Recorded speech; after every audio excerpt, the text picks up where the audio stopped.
Hey, this is Lewis with Suntech Mechanical in Richmond, Virginia. Wednesday, November the 20th, 2013. Working on a no-start 2004 Ford F350 turbo diesel.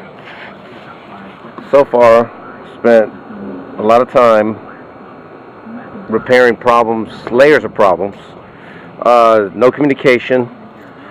We found a squirrel's nest, connectors, two connectors where with no communication to the injection pressure controller. The heater blew up or was destroyed by buildup of sediment, sand, dirt, mud on your fuel module.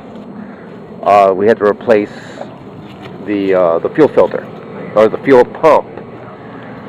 Tore down the fuel regulator, also found hair and who knows what else.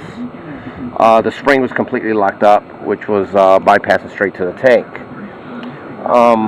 After completing all that, we still had a no-start situation. So we did the quick backyard test on the oil pressure, and cranking it 7 times, it barely came up, and the oil was full of bubbles, which indicates we got a blown seal at the high pressure oil pump. So we're going to tear it down, replace seals. The customer requested just going ahead and replacing every seal that we can find, the tubes, the injectors, top of the injectors, so just reseal it. 180,000 miles overdue.